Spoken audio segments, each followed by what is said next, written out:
Please stay. Okay, stay. Stay.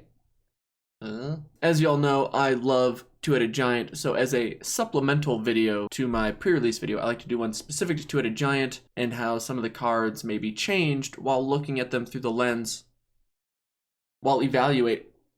We're going to look at the cards and see which ones are better or worse because we're playing a Two-Headed Giant. Got this little guy from my wife who happens to also be my partner for Two-Headed Giant, so I thought it was very fitting to have Thumper here on my shoulder. But Two-Headed Giant's awesome. It's how you get new people into the game. It's how I've gotten new people into the game. It's super casual, laid back. It's a lot of fun. It's just an awesome way to get people into the LGS scene if they're a little nervous about showing up to a game store.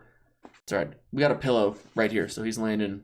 Very soft landing. All is well. Real quick, before we jump into the video, remember, you get to share your card pool with your partner, so basically you get 2 pre-release kits to build 2 decks from. When a card says each opponent, it hits each opponent. So if it deals 2 damage to each opponent, your opponent is taking 4 damage, because it's like 2 damage to each head. And there's a Planeswalker in every pack. I can't get over that. It's fine. I'm fine. We're fine. All is fine. Let's get into it. Wait. Okay, before we jump into the cards, we just got to talk about Proliferate. Proliferate says you choose any number of permanents or players, and then they get more counters. It doesn't say target players. It doesn't say target things you control. It's whatever you really want to get more counters. So if you have a teammate who's got creatures over there or planeswalkers, guess who's getting more counters? You and them. The point is, it's a lot of synergy. There's a lot of value there to be had, especially in Two-Headed Giant. What color has the most Proliferate in this set? Pretty sure it's green. I'll get back to this on the card evaluations. Of course your opponents can do this too, but they're not watching this video. Probably can't even read. A Planeswalker in every pack.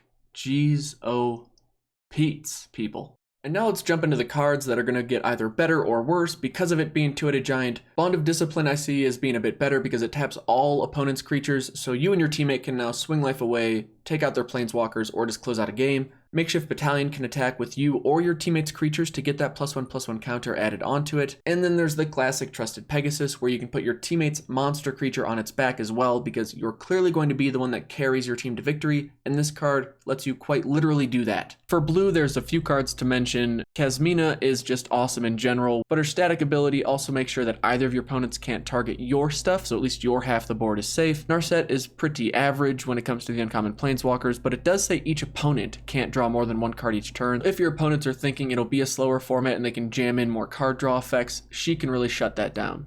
And I'll mention Flux Channeler because you do get to proliferate each time you cast a non-creature spell, so you can really take advantage of that with it being Two-Headed Giant. For our black cards, we have Command the Dreadhorde, which lets you steal so many permanents from any graveyard and bring them back under your control. Again, you have to pay the small price of losing life equal to that CMC, but that seems fair enough. Liliana's Triumph is okay in 1v1, but I'd say is great in Two-Headed Giant because each opponent has to sack a creature. Getting that 2-for-1 value is always something we're looking for. Vampire Opportunist, I would say, is definitely playable in this format because it's going to be grindy, and that 7 mana to drain 4 from your opponent's gain 2 is not all that bad. Davriel, Rogue Shadow Mage, checks each opponent's hand, so potentially 4 damage each upkeep there into the later game as they run out of cards in hand. Can definitely be worth it. And then Ob Nixilis also hits each opponent whenever they draw a card for 1 damage, which is just a strong card in any limited format. On to the red cards, I'm just going to say play Bond of Passion, because you can steal your opponent's creatures or your teammates and then shock something else. If you steal your opponent's creature, you should at least shock your teammate to make sure they're awake to see your sweet plays. Then you can make it up to them and cast Nahiri's Stoneblades or Sprint to pump up their creature and kind of say, you know, sorry about that. One card that gets a little worse is Sarkhan because your opponents can say they're targeting your teammate, so it doesn't trigger his static ability. He still is just a really strong planeswalker though, definitely play him regardless, just want to keep that drawback in mind. And then Tybalt I think is a great play, as I would almost plan on one of your opponents having some life gain shenanigans, which he completely shuts down. Then we got green. The focus if you're playing green is to proliferate insane amounts. As we touched on earlier, there's a lot of bonus value with it being Two-Headed Giant and having proliferate in this set. Bloomhole, Courage in Crisis, Evolution Sage, all of these cards provide decent value to you on their own, but with proliferate there is so much more potential there. Definitely play these cards if you're in green and can do anything with proliferate. And then with this format being a bit slower, I also like Vivian's Grizzly as a good play because you'll have time where you just have mana to use, and this is a card you can dump it into to help you draw more creatures and planeswalkers to stay ahead on board. And then there's the gold cards. Cruel Celebrant is great in 1v1 and phenomenal in Two-Headed Giant. If you play this, good on you. If you play against it, you need to remove it as soon as possible. Domri's Ambush kills your teammates' creatures to make sure you maintain their respect. Teamwork makes the dream work after all. Role Reversal should also be played to make your opponents swap creatures to create dissension in the ranks. Mind Games equal pro move and is definitely at least strongly encouraged by this channel. Tulsamir can have her wolf friends bite your opponents or your teammates' creatures as well, which is pretty awesome. And then Dovin and Kaya also have static abilities that can affect each opponent, so definitely keep them in mind. You're probably going to play them regardless though, because they're just both really good. And there's one artifact we need to mention, which is probably worth just running some type of artifact destruction in someone's deck. God Pharaoh's Statue. It is amazing in Two-Headed Giant because of how suffocating it can be, with it being a grindier format. If you pull it, you're playing it. If your opponents pull it, they're playing it. So definitely have a plan for it. As I think I've stated before, this set is going to be really grindy. Sealed is generally slower. Two-Headed Giant is even slower than that. This set will allow you to play just about anything you want from your card pool, assuming you have a decent enough curve that you don't just get blown out right away. If you have any questions, let me know. I'm happy to help with regards to what you're chewing on and playing and thinking will work. But what we're all wondering, what we're chewing on is what deck ideas are going to work. What's going to be that strategy that really helps elevate our chances of winning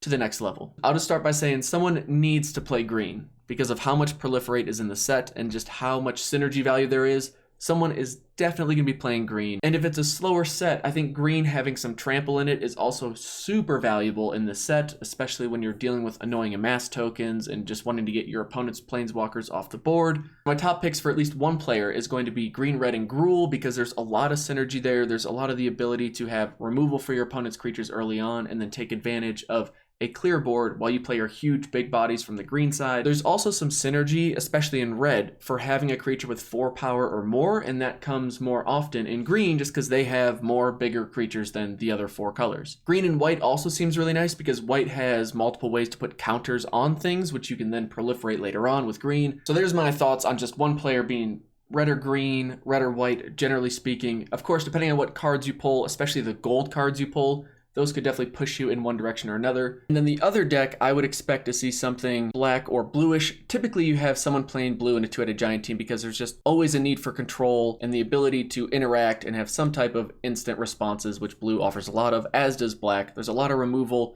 Just generally speaking, a very strong support type of deck. Amass is fairly prevalent in black and blue, which you'll get a lot of synergy, assuming your teammate has a lot of green proliferate stuff. So those color combos I think will work rather well. Black and red also seems crazy strong because of how much removal both of those colors contain. And then black has the each opponent type card, so you can take advantage of those synergies. Two-Headed Giant's a lot of fun. Again, you got to look at your entire card pool. Everyone's is going to be different. As I said in my pre-release video, make sure you have a plan for dealing with planeswalkers, especially playing with a teammate. You want to make sure that you have some idea of how you're going to evaluate threats in the moment.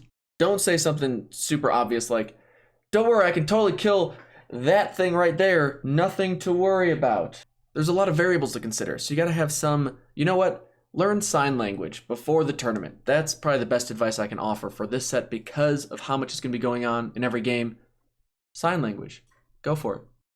I really like Two-Headed Giant. It is by far one of my favorite formats, especially to bring new players into the game.